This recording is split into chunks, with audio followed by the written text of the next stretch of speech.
Hello, this is Gary Davis, and I'm going to go through some of the basic elements of policy governance. Policy governance is not shared governance. Shared governance is the idea that bosses should listen to the workers. Detroit discovered that in the 80s when all of a sudden Japanese cars started selling faster than American cars because they were of a higher quality. Edwards Deming, an American ironically, in Japan, had taught the Japanese to listen to the workers as they put the cars together, and the product improved. This principle could be applied to any organization. It's often applied to community colleges and universities because faculty feel they're invested in the organization and they have good ideas and their bosses would profit from listening to those ideas. That's what shared governance is. Participatory governance or policy governance is a little different. It's compatible with shared governance, but it's a more comprehensive theory of organization, and I'm going to go through its elements right now. It all starts with the people who own the college, the people who created the college, and that would be the people of the district. They created a Morton College before there was a Morton College as far as the state was concerned. Then the state higher education system was organized in the 60s, and state of Illinois started to contribute to Morton College. So as of today, the contributors to the college are the state of Illinois and the people of the district. The property taxes still provide a considerable amount of revenue for the college. The owners of the college, the people who created the college, we'll call them the community. And they expect the community to be better for the fact that the college exists. They want results from the college, and that's what policy governance is designed to provide.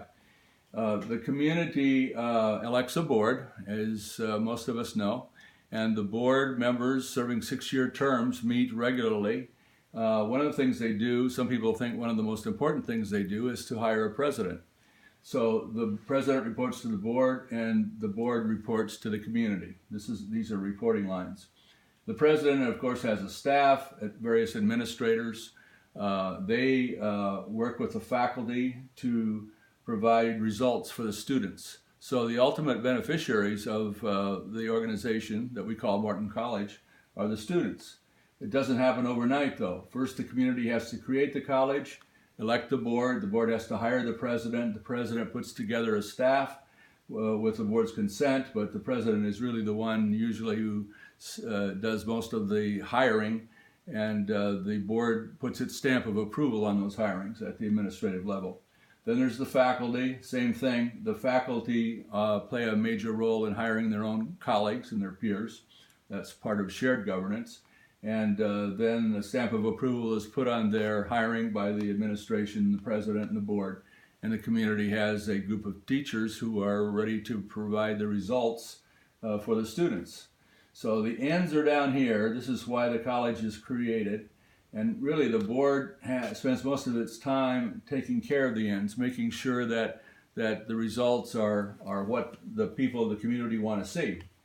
Another way to diagram this division of responsibility is to say that the ends is the venue for the board to concentrate on. The means, the daily operations, that's something that the president takes care of. The college hires the president to put together a staff, a faculty that can deliver the goods. We'll get to that. First of all, the ends though.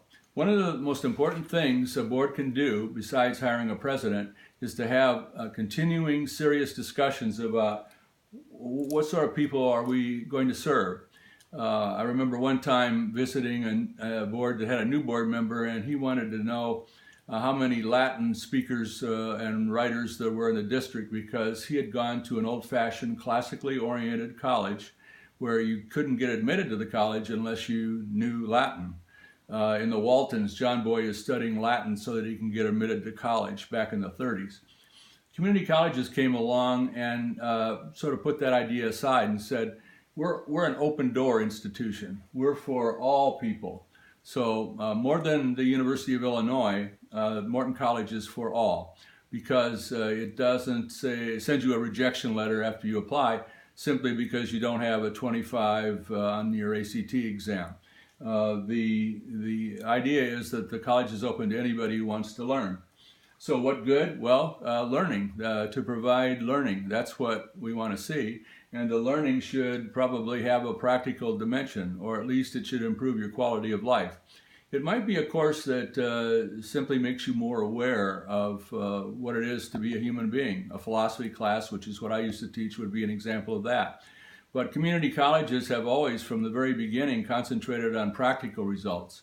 People who are ready to go to work after 2 years, say as a registered nurse, or people who want to transfer to a university and maybe finish the CPA exam and work as a professional accountant.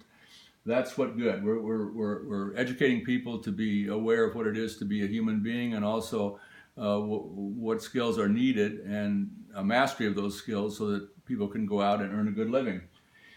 The means how to do the teaching is left to the faculty, because let's face it, most of us, I for example, would not have the slightest idea how to teach calculus. The math faculty would though, so we give the responsibility for deciding the textbook and the approach to calculus to the math faculty.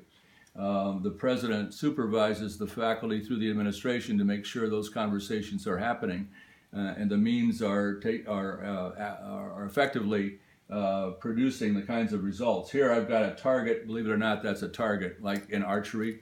And the president and the faculty, president supervising, of course, but the faculty are involved. They're involved in providing the means for Morton College so that it can hit the target and provide the ends that the board wants to see. The board at Morton College is very interested in seeing people get the skills that make them employable. They know there are jobs that are going unfilled because people lack skills, and they want to see the means selected and then provided that will produce those job-winning skills. Now, what means are chosen is really a matter for the faculty and the president to decide, not the board. The board stays out of that. It may have expertise. There may be a calculus teacher on the board who could be a good contributor to the faculty department, math department's conversations. But when he's wearing or she's wearing the board hat, she stays away from that and stays up here focusing on these very important 3 questions. What people are we serving? What good are we providing for those people? And at what cost? How much can we afford to spend on the means that we have selected? Some means are beyond our means. Some means are affordable, and those are okay. The board approves those programs. The faculty puts those programs into order. They provide this approach and this approach, these arrows. Really, they don't have to be cleared with the board or probably most of the time with the president. The only time the president would get involved in a discussion of the means is if the results are not being produced. Then he and the staff, the administrative staff, would meet with the relevant faculty, and they'd try to figure out, why isn't this program working? Why aren't we producing employable people in this program? Or why aren't we creating a greater awareness of what it is to be human in the philosophy program? That sort of thing. Now, once in a while, the president and the faculty will try an approach, and that's the squiggly lines here, that the board just can't be comfortable with. And that's because besides answering these 3 questions, the board also sets up front some executive limitations. I'll give you 3. One is nothing illegal. Don't use any illegal means. For example, illegal copying. It's always a problem on campus to respect copyright.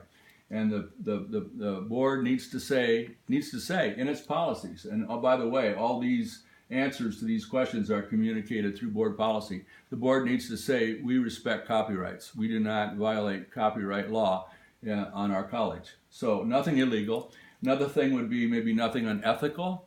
If people aren't being treated fairly, it will rub the board the wrong way, and the board can say that up front in an executive limitation policy and just say flat out that every student at our college is entitled to be treated fairly in everything he or she does at the college, on the college campus, and as a college student. And the third executive limitation that's common is to say nothing imprudent. And I like to say imprudent means, in common language, nothing incredibly stupid. If the means selected are just on the face of it a little bit wacky and guaranteed not to produce the results that we want, that would be imprudent. A good example would be it would be wrong for the administrative staff to neglect the maintenance of the buildings. If the buildings are being ignored, then they're falling apart, and eventually it costs more to fix them than it costs to build them in the first place. So imprudence would be exhibited by a lack of attention to the physical plant. So that's it. The board does ends, the president and staff and the faculty do means. This is the dividing line. Each has a role to play, and when each is playing its proper role, Morton College and any community college or university can be successful.